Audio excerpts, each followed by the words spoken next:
हरि ओम श्रीमद् वाल्मीकि रामायणे सुंदरकांडे नवमः सर्गः। हनुमान जी का रावण के श्रेष्ठ भवन पुष्पक विमान तथा रावण के रहने की सुंदर हवेली को देखकर उसके भीतर सोई हुई सहस्रों सुंदरी स्त्रियों का अवलोकन करना।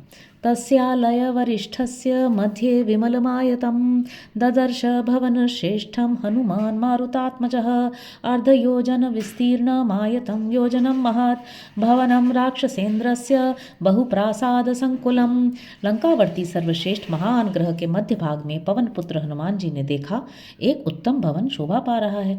वह बहुत ही निर्मल एवं विस्तृत था। उसकी लंबाई 1 योजन की और चौड़ाई आधे योजन की थी।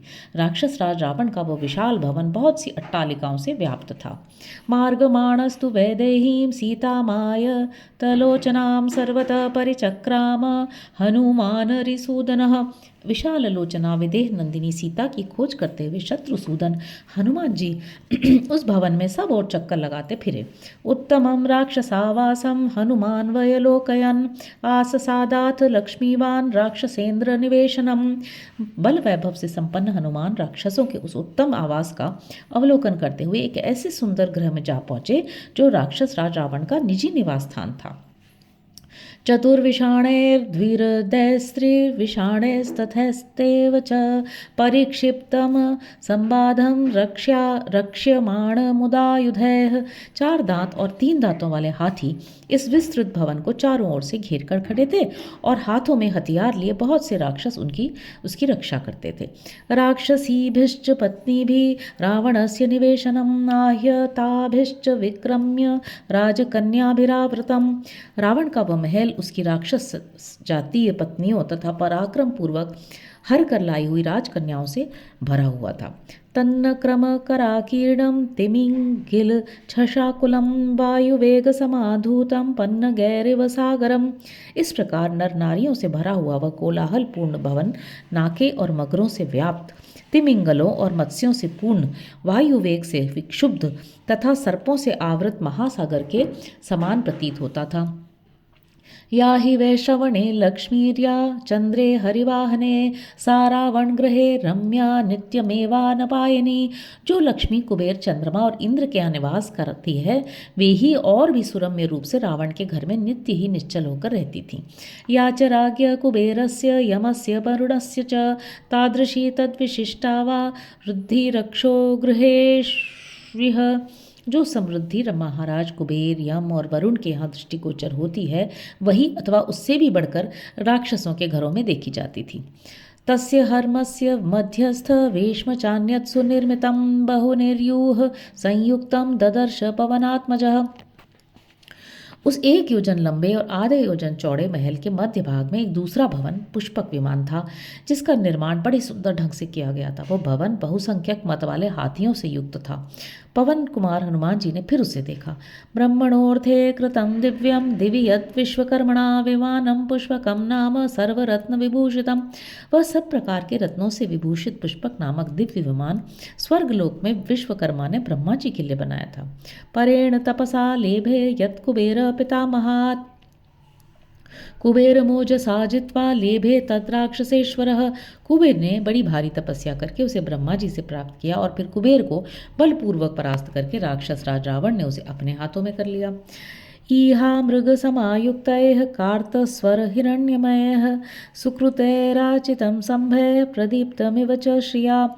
उसमें भेड़ियों की मूर्तियों से युक्त सोने चांदी के सुंदर खंभे बनाए गए थे जिनके कारण वह भवन अद्भुत कांति से उदीप्त हो रहा था।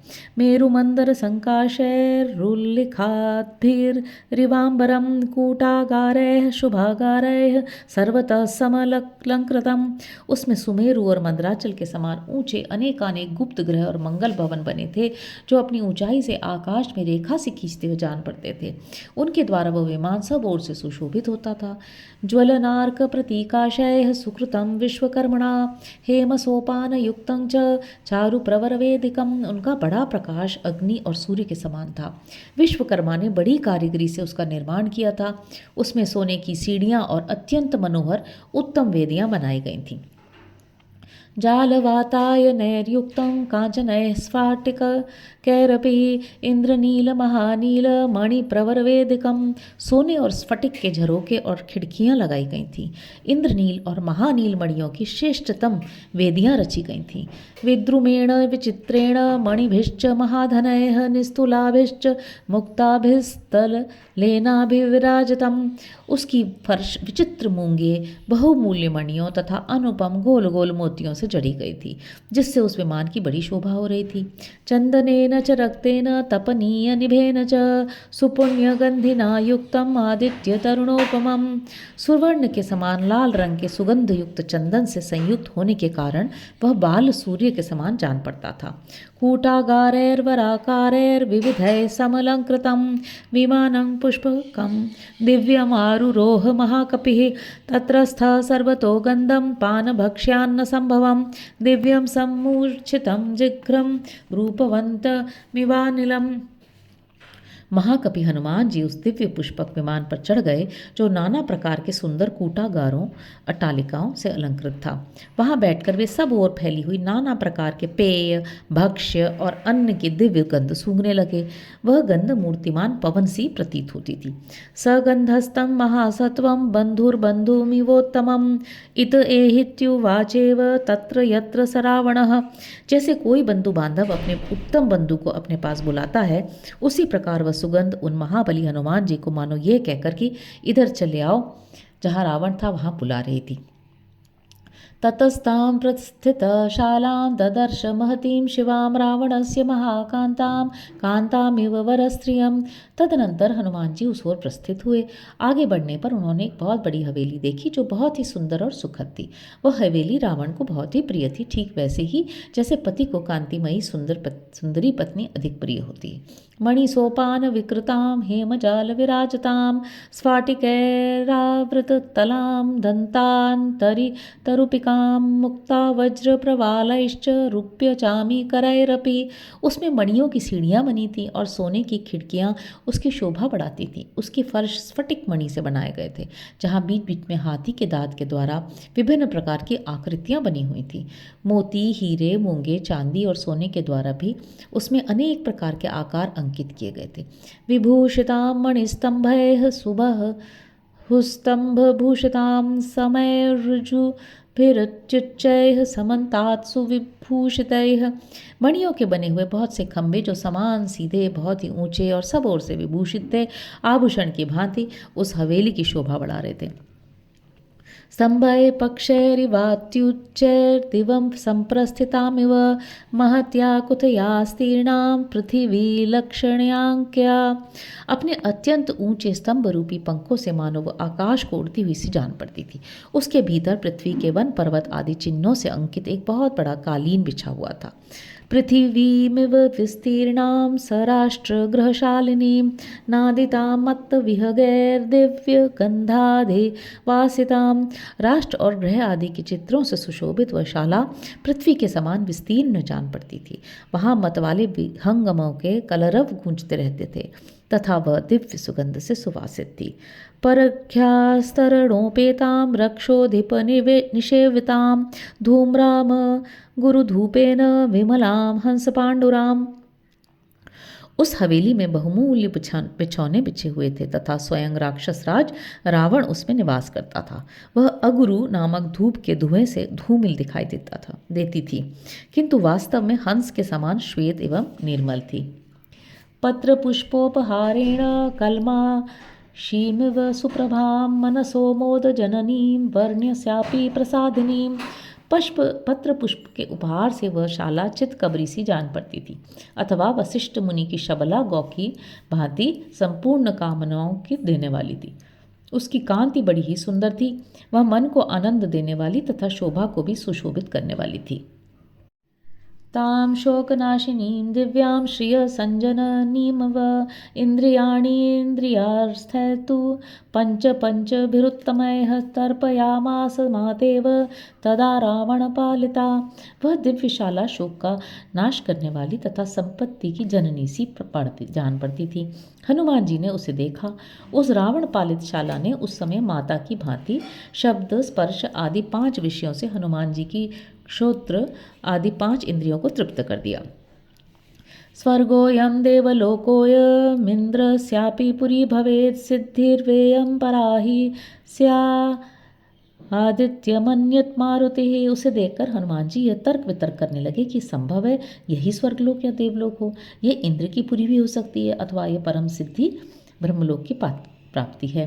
प्रध्यायत इवापश्यत प्रदीपास्तत्र कांचनान् धूर्तानिव महाधूर्ते देवेन पराजितान्।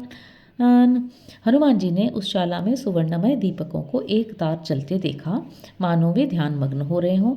ठीक उसी तरह जैसे किसी बड़े जुआरी से जुए में हारे हुए छोटे जुआरी धननाश की चिंता के कारण ध्यान में डूबे हुए से दिखाई देते हैं। दीपानां च प्रकाशेन तेजसा रावणस्य च अर्चिर्भिर्भूषणानां च प्रदीप्तेभ्यमन्यत। दीपकों के प्रकाश, रावण के तेज और आभूषणों की कांति से वह सारी हवेली जलती हुई सी जान पड़ती थी। ततो पश्यत कुत्थासीनं नानावर्णाम्बरस्त्रजं सहस्रं वरनारीणां नानावेशविभूषितं। तदनंतर हनुमान जी ने कालीन पर बैठी हुई सहस्रों सुंदरी स्त्रियां देखीं, जो रंग बिरंगे वस्त्र और पुष्पमाला धारण किए अनेक प्रकार की वेशभूषाओं से विभूषित थीं। परिवृत्तेर्ध्र रात्रे तु पाननिद्रावशङ्गतं क्रीडित्वोपरतं रात्रौ प्रसुप्तं बलवत्तदा। आधी रात बीत जाने पर वे क्रीड़ा से उपरत हो, मधुपान के मद और निद्रा के वशीभूत हो उस समय गाढ़ी नींद में सो गए थे। तत्प्रसुप्तं विरुरुचे निःशब्दान्तर्भूषितं निःशब्द हंस भ्रमरं यथा पद्मवनं महत्। उन सोई हुई सहस्रों नारियों के कटिभाग में अब करधनी की खनखनाहट का शब्द नहीं हो रहा था। हंसों के कलरव तथा भ्रमरों के गुंजार से रहित विशाल कमल वन के समान उन सुप्त सुंदरियों का समुदाय बड़ी शोभा पा रहा था। तासाम संवृत दांतानी मीलिताक्षिणी मारुति अपश्यत पद्मगंधीनी वदनानी सुयोषिताम। पवन कुमार हनुमान जी ने उन सुंदरी युवतियों के मुख देखे जिनसे कमलों की सी सुगंध फैल रही थी। उनके दांत ढके हुए थे और आंखें मुद गई थीं। प्रबुद्धानीव पद्मानी तासां भूत्वा क्षपाक्षये पुनः संवृतपत्राणि रात्राविबभुस्तदा। रात्रि के अंत में खिले हुए कमलों के समान उन सुंदरियों के जो मुखारविंद हर्ष से उत्फुल्ल दिखाई देते थे, वे ही फिर रात आने पर सो जाने के कारण मुंदे हुए दल वाले कमलों के समान शोभा पा रहे थे।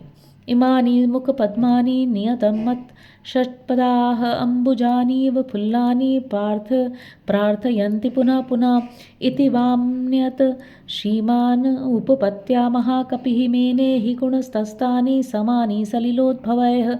उन्हें देखकर श्रीमान महाकपि हनुमान यह संभावना करने लगे कि मतवाले भ्रमर प्रफुल्ल कमलों के समान इन मुखार विंदों की प्राप्ति के लिए नित्य ही बारंबार प्रार्थना करते होंगे, उन पर सदा स्थान पाने के लिए तरसते होंगे, क्योंकि वे गुण की दृष्टि से उन मुखार विंदों को पानी से उत्पन्न होने वाले कमलों के समान ही समझते थे। सा तस्य शुशुभेशाला ताभिः स्त्रीभिर्विराजिता शरदीव प्रसन्नाद्यौस्ताराभिर्षिभिशुभोभिता। रावण की वह हवेली उन स्त्रियों से प्रकाशित होकर वैसे ही शोभा पा रही थी जैसे शरद काल में निर्मल आकाश ताराओं से प्रकाशित एवं सुशोभित होता है। सचताभिः परिवृतः शुशुभे राक्षसाधिपः यथा ह्युडुपते श्रीमांस्ताराभिरिव संवृतः। उन स्त्रियों से घिरा हुआ राक्षस राज रावण ताराओं से घिरे हुए कांतिमान नक्षत्रपति चंद्रमान के समान शोभा पा रहा था। याश्चवन्ते अम्बरा तारा पुण्यशेष समावृताः इमास्ताः संगताः कृत्स्ना इति मेने हरिस्तदा। उस समय हनुमान जी को ऐसा मालूम हुआ कि आकाश से भोगावशिष्ट पुण्य के साथ जो ताराएं नीचे गिरती हैं, वे सब की सब मानो यहाँ इन सुंदरियों के रूप में एकत्र हो गई हैं। ताराणामिव सुव्यक्तं महतीनां शुभार्चिषां प्रभावर्णप्रसादाश्च विरेजुस्तत्र योषितां। क्योंकि वहाँ उन युवतियों के तेज, वर्ण और प्रसाद स्पष्टतः सुंदर प्रभा वाले महान तारों के समान ही सुशोभित होते थे। व्यावृत्त कचपीनस्त्र प्रकीर्ण वरभूषणाः पानव्यायामकालेषु निद्रोपहतचेतसः। मधुपान के अनंतर व्यायाम, नृत्यगान, क्रीड़ा के समय जिनके केश खुलकर बिखर गए थे, पुष्पमालाएं मर्दित होकर छिन्न भिन्न हो गई थी और सुंदर आभूषण भी शिथिल होकर इधर उधर खिसक गए थे, वे सभी सुंदरियां वहां निद्रा से अचेत सी होकर सो रही थी। व्यावृत्त तिलका काश्चित् काश्चित् भ्रान्तनूपुराः पार्श्वे गलितहाराश्च काश्चित् परमयोषितः। किन्हीं के मस्तक की सिंदूर, कस्तूरी आदि बिंदियां पुछ गई थीं, किन्हीं के नूपुर पैरों से निकलकर दूर जा पड़े थे और किन्हीं सुंदरी युवतियों के हाथ टूटकर उनके बगल में ही पड़े थे। मुक्ताहारवृताश्चान्याः काश्चित् प्रस्रस्तवाससः व्याविध्वर्षनादामाः किशोर्य इव वाहिताः। कोई मोतियों के हाथ टूट जाने से उनके बिखरे दानों से आवृत्ति, किन्हीं के वस्त्र खिसक गए थे और किन्हीं की करधनियों की लड़ी टूट गई थी। वे युवतियां बोझ ढोकर थकी हुई अश्व जाति की नई बछेड़ियों के समान जान पड़ती थीं। अकुंडल धराश्चान्या विच्छिन्न मृदितस्रजः गजेंद्र मृदिताः फुल्लात् लता इव महावने। किन्हीं के कानों के कुंडल गिर गए थे, किन्हीं की पुष्पमालाएं मसली जाकर छिन्न छिन्न हो गई थीं।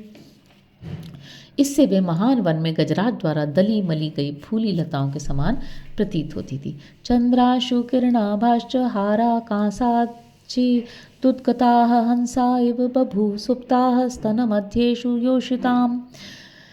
किन्हीं के चंद्रमा और सूर्य की किरणों के समान प्रकाशमान हार उनके वक्षस्थल पर पड़कर उभरे हुए प्रतीत होते थे। वे उन युवतियों के स्तन मंडल पर ऐसे जान पड़ते थे मानो वह हंस सो रहे हों।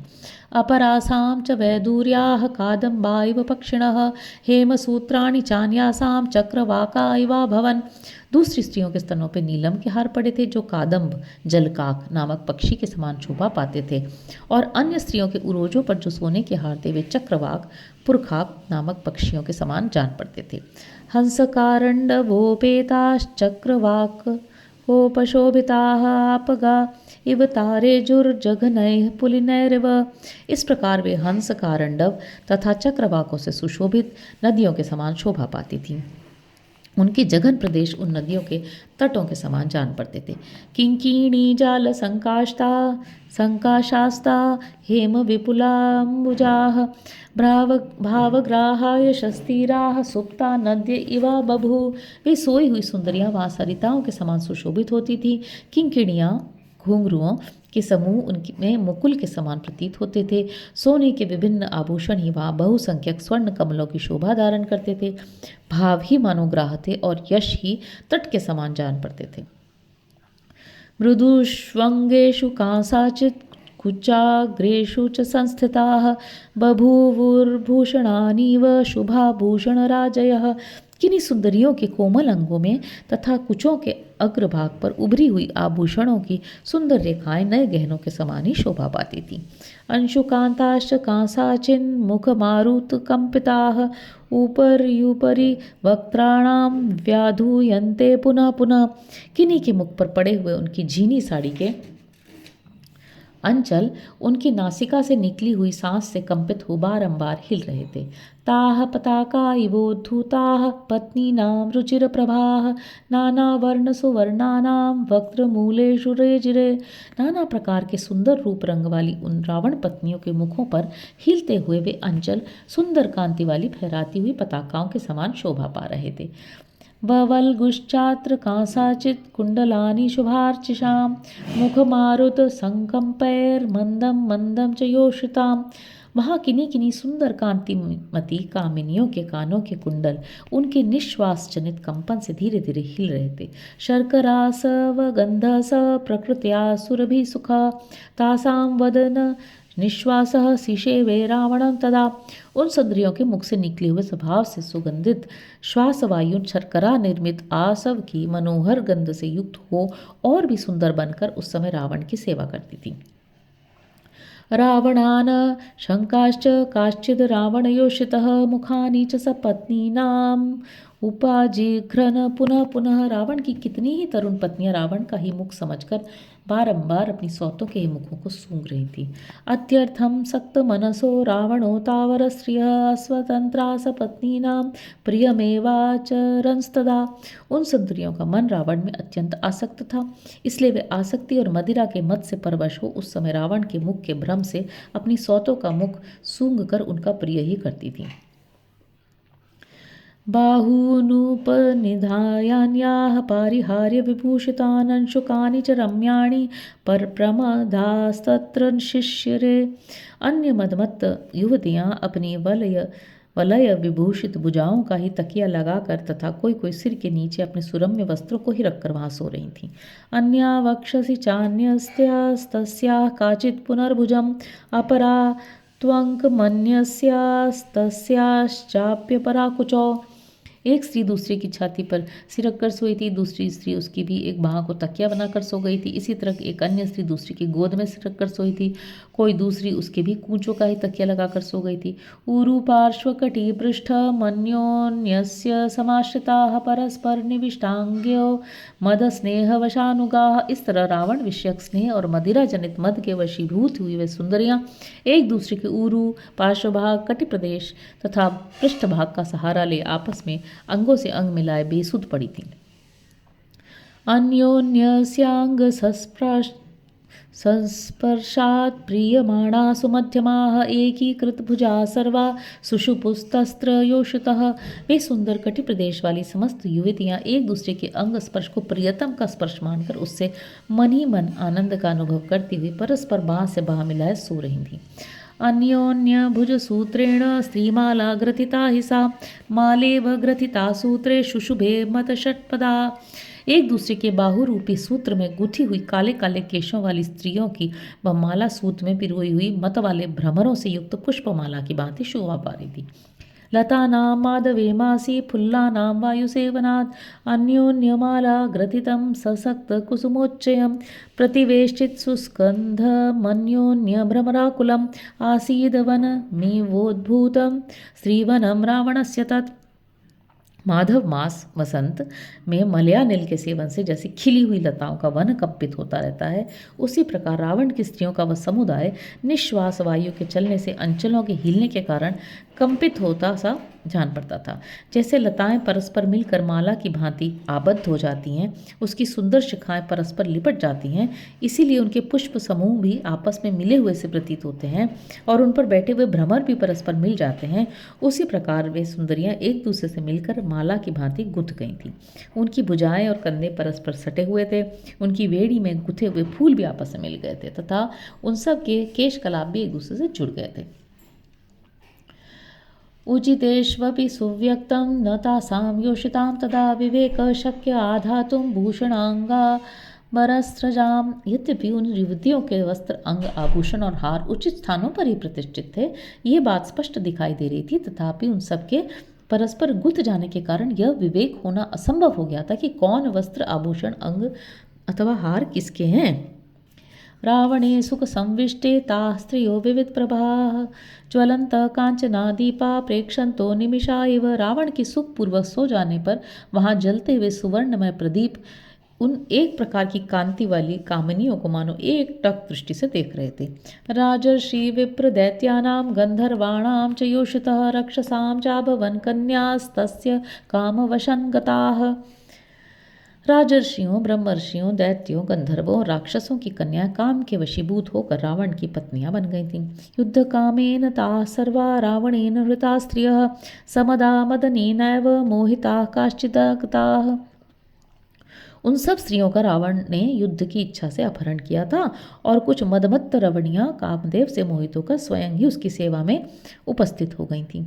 न तत्र काश्चित् प्रमदा प्रसह्य वीर्योपपन्नेन गुणेन लब्धा न चान्य कामापि न चान्य पूर्वा विनावरारहा जनकात्मजान्तु।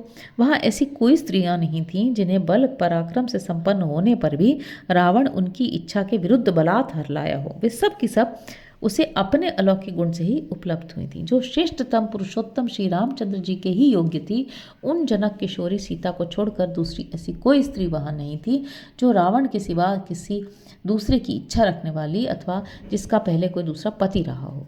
न चाकुली न च हीनरूपा न दक्षिणा नानुपचारयुक्ता भार्या भवत्तस्य न हीनसत्त्वा न चापि कान्तस्य न कामनीया। रावण की ऐसी कोई भार्या नहीं थी जो उत्तम कुल में न उत्पन्न हुई हो अथवा जो कुरूप, अनुदार और कौशल रहित, उत्तम वस्त्राभूषण एवं माला आदि से वंचित, शक्तिहीन तथा प्रियतम को अप्रिय हो। बभूव बुद्धिस्तु धरीश्वरस्य यदीदृशी राघव धर्मपत्नी इमा महाराक्षसराजभार्याः सुजातमस्येति ही साधु बुद्धे। उस समय श्रेष्ठ बुद्धि वाले वानर राज हनुमान जी के मन में यह विचार उत्पन्न हुआ कि ये महान राक्षस राज रावण की भार्याएं जिस तरह अपने पति के साथ रहकर सुखी हैं, उसी प्रकार यदि रघुनाथ जी की धर्मपत्नी सीता जी भी इन्हीं की भांति अपने पति के साथ रहकर सुख का अनुभव करती, अर्थात यदि रावण शीघ्र ही उन्हें श्री रामचंद्र जी की सेवा में समर्पित कर देता तो ये इसके लिए परम मंगलकारी होता। पुनश्च सोचिन्तयद्दात्तरूपो ध्रुवं विशिष्टा गुणतो हि सीता अथायमस्यां कृतवान महात्मा लंकेश्वर कष्टमनार्य कर्मः। फिर उन्होंने सोचा, निश्चय ही सीता गुणों की दृष्टि से इन सब की अपेक्षा बहुत ही बढ़ चढ़कर है। इस महाबली लंकापति ने मायामय रूप धारण करके सीता को धोखा देकर इनके प्रति यह अपहरण रूप महान कष्टप्रद नीच कर्म किया है। इतिहासे श्रीमद् रामायणे वाल्मीकि आदि काव्ये सुंदरकांडे नवमः सर्गः। इस प्रकार श्री वाल्मीकि निर्मित आर्ष रामायण आदि काव्य के सुंदरकांड में नवा सर्ग पूरा हुआ। हरि ओम।